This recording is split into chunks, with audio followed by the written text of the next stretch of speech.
আসসালামু আলাইকুম everyone. So এখন আমরা আছি হচ্ছে মিরপুরে।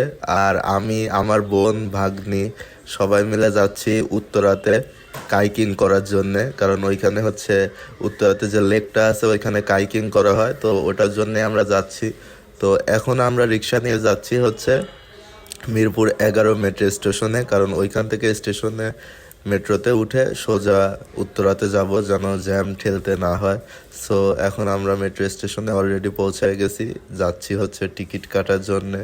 সো আমি ঢাকাতে আসলেই আমার বোন, ভাগ্নি ওরা সবাই অনেক খুশি হয়ে যায়, তো সবাই অনেক ঘোরাঘুরি করা হয়। এমনিতেও সারা বছরই ঘুরে, এইটা আরো বেশি ঘুরে। আর পড়াশোনাতে একদম মনোযোগ নেই, শুধু ঘোরাঘুরি করে, তো আমি আসলে পরে আরো সুযোগ পেয়ে যায়। সো এখন মেট্রো স্টেশনে পৌঁছায় গেছি অ্যান্ড টিকিটের লাইনের যে সিরিয়াল ওইটা দেখে আমার আর মন চাচ্ছিল না যে মেট্রোতে যাই। পরে আবার লোকাল বাসের জ্যামের কথা ভেবে, রাস্তায় জ্যামের কথা ভেবে তা ভাবলাম মেট্রোতেই যাই যত কষ্টই হোক।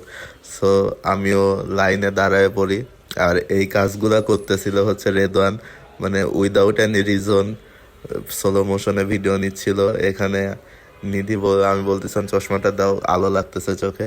নিধি চশমাটা দিচ্ছিল, আর এখানেও রেদওয়ান মানে হুদায় স্লো মোশন ভিডিও নিচ্ছিল, আমি জানি না কেন। সারাদিন এরম ফাজলামেই করে। দেন অনেকক্ষণ লাইনে থাকার পরে ফাইনালি আমরা গিয়ে হচ্ছে টিকিটটা পাই। আর আমাদের টিকিট লাগতেছিল মোট হচ্ছে 5টা, কারণ আমরা 5জন যাচ্ছিলাম। এর মধ্যে 5টা টিকিট কেটে আমি ওদেরকে দেখাই। আর এরপর যেটা হয় সেটা কারণ আমার জানা নেই কিসের জন্য এগুলা করে। মানে মেয়েদের নাকি স্ন্যাপ নিতে হয়, হ্যান ত্যান, এইগুলা যেগুলো আমার আসলে জানা নেই। মাঝে মধ্যে নিজেকে বুড়া মনে হয়। দেন আমরা টিকিট নিয়ে উপরের দিকে যাচ্ছি, কারণ উপরেই হচ্ছে প্ল্যাটফর্ম। এরপরে প্ল্যাটফর্মে পৌঁছায় যাই, ট্রেনের অপেক্ষা করি মোটামুটি। আর 6 মিনিট পরে হচ্ছে ট্রেন আসবে। সো ওয়েট করতে থাকি, কিছু করার নেই।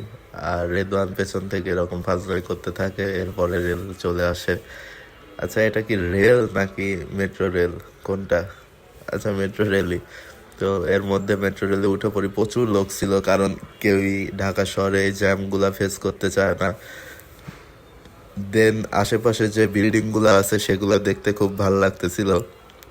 আর যেহেতু আমার মেঘ অনেক পছন্দ, সেই অনুযায়ী আমি ভাবতেছিলাম যে এই ভিউটা যদি উপরে প্লেন থেকে দেখা যায় তাহলে কত সুন্দর লাগবে। সো আফটার 6 মান্থ, 6 মান্থের মধ্যে আমি হচ্ছে চায়নাতে যাচ্ছি for vacation plus business purpose. So ইনশাল্লাহ তখন আমি প্লেন থেকেও এই ভিউটাই দেখতে পারবো। দোয়া করবেন যেন 6 মাসের মধ্যে আমার চায়না ট্যুরটা কনফার্ম হয়ে যায়। তো এরপরে আমি এখানে দাঁড়ায় থাকি, আর রেদন ভিডিও নিচ্ছিল, যেটা আমি জানতাম না। তো ভিডিওটা দেখলাম ভালোই হয়েছে, এই জন্যই অ্যাড করে দিছি।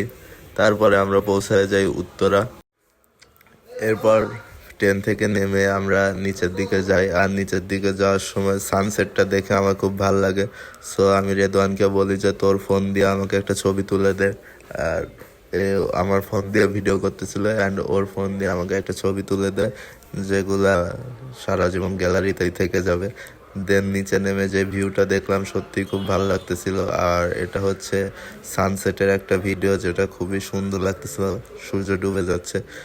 দেন আমরা কাইকিং করার জন্য পাড়ে গিয়ে দেখি যে কাইকিং আসলে বন্ধ, কারণ সরকার পতন হয়েছে। সরকার পতন হওয়ার পরে যারা কাইকিং এর ওনার ছিল তারা হয়তো নেতা ছিল, আর তারা বর্তমানে দেশে নাই। সো কাইকিং অফ, যেটা আমাদের জন্য অনেক ব্যাড একটা নিউজ। সো আর কি করব, ওইখানে দাঁড়ায় ছবি উঠতেছিলাম। আর শুধু আমরাই না, আরো অনেক মানুষ ছবি উঠতেছিল যারা কাইকিং করতে আসছিল। তো কিছু করার নেই, এখানে রেস্টুরেন্ট গুলো অফ হয়ে গেছে, কারণ এদের ওনার ছিল হচ্ছে, বুঝতেই পারতেছেন কারা, যারা এখন দেশে নেই। তো এরপরে কি করার, মন খারাপ নিয়ে আমরা স্টেশনের দিকে যাই, কারণ যেহেতু কাইকিং হলো না এখানে দেরি করে লাভ নেই। দেন আমরা মেট্রো স্টেশনে গিয়ে টিকিট কাটি, টিকিট কেটে ট্রেনের জন্য অপেক্ষা করি। অ্যান্ড কি বলবো, আজকের ভিডিও এই পর্যন্তই। দেন আমরা মিরপুর চলে আসি, এখন আমরা বাসার দিকে যাচ্ছি। ভালো থাকবেন, আল্লাহ হাফেজ, ধন্যবাদ।